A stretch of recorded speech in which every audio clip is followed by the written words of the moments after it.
Now the topic before us is, if a country's currency gets stronger, does it become easier to pay back foreign debt? Why or why not? Currency appreciation has a significant impact on foreign debt, and it is a positive one for borrowers. What it means? When the currency of a country appreciates, the value of the currency of that country increases in comparison to foreign currencies. We understand the same with the help of an example. Suppose a company borrows 1 million US dollars for purchasing certain equipments. Suppose the value of 1 US dollar is equal to 83 Indian rupee. INR is the currency of India.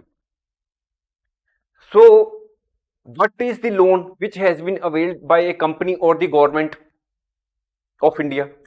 It is, say, if the current value of the loan in Indian rupee is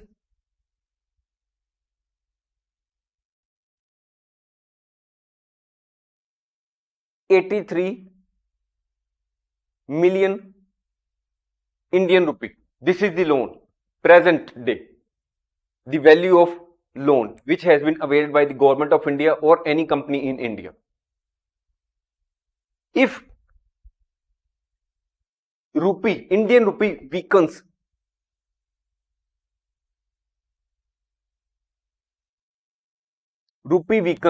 suppose rupee weakens and say it becomes is equal to 90 Indian rupee becomes equal to 1 US dollar. So, what is the situation? So, if the company or government of India wants to pay back the loan, they will have to pay more, because earlier if they were to return, they would likely to have paid 83 million Indian rupee plus interest after adjustment or something like that. But when the rupee has weakened, if the Indian company or the Indian government wants to repay the loan, it will have to pay more, say approximately $90 million, 90 million Indian rupees. So more will have to be paid by the Indian company to pay back the loan. But if the rupee appreciates, what is the scenario? Suppose if after appreciation 1 US dollar is equal to 80 Indian rupee, that is the Indian rupee has appreciated. So after appreciation, the Indian company will have to pay less to repay the debt. Now, when the rupee has appreciated, there is a difference of 3 million Indian rupee, or some adjustments may be there in the shape of interest. So less will have to be paid. So this difference in the amount leaves resources or financial resources for the government to use that funds for infrastructure or some other development or some social security measures. Now, what is the impact of this appreciation on the impact of currency appreciation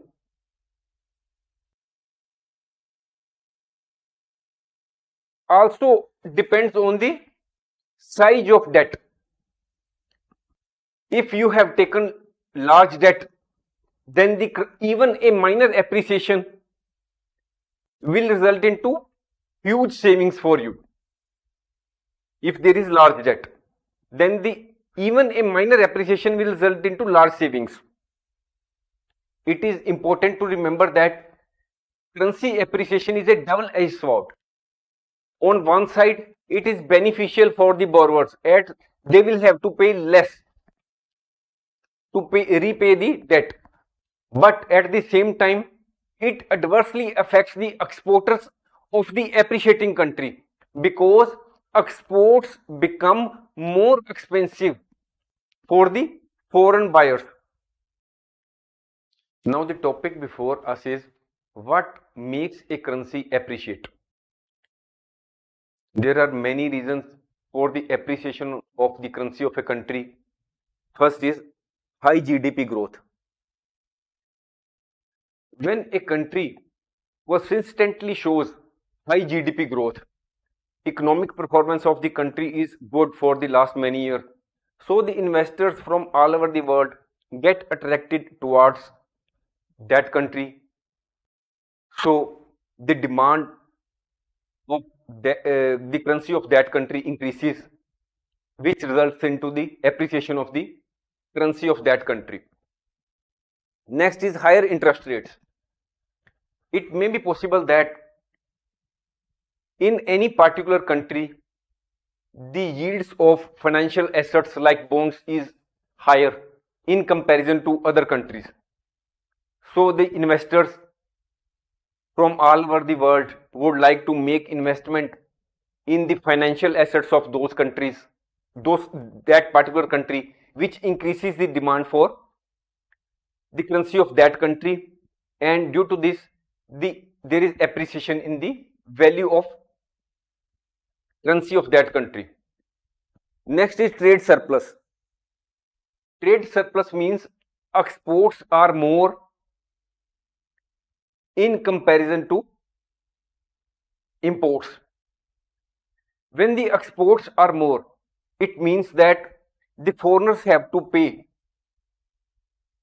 more than to get from that country. So to pay for the exports, the foreigners will have to buy the domestic currency. It increases the demand for domestic currency and ultimately results into the appreciation of domestic currency of that particular country from where the exports are being made. Next is if there is political stability in any particular country and the economic performance of that country is good, then the investors from all over the world would like to make investment in that country. So it increases the demand for the currency of that country. Further, if the stock market in a particular country is undervalued, if the investors think so, then they would like to make investment in the share market of that country, and it increases the demand for the currency of that country, and it results into the appreciation of the currency of that country. Next is speculative activity. If the speculators believe that the currency of any particular country is likely to increase, if they think so, then they will naturally buy that currency in bulk. It will increase the demand and it will result into the appreciation of the currency. All these factors result into the appreciation of the currency. However, how much currency appreciates, it depends on the circumstances of each economy differently. So these factors affect any economy in a different way. We also like to mention that there is real life example of currency appreciation in the case of Australia.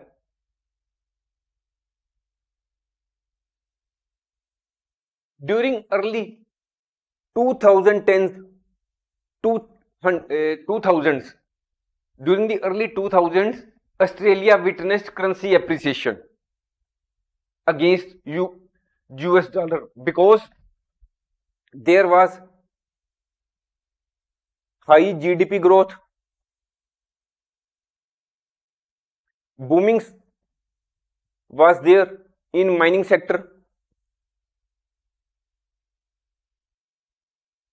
and there were robust exports of coal and iron ore.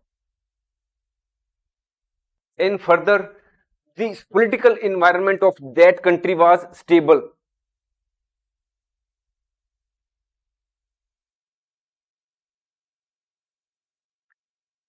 So all these factors in Australia in early 2000s helped in the appreciation of the currency of Australia. Thanks for watching. If you like our course, please spare some time to give a star rating to our course.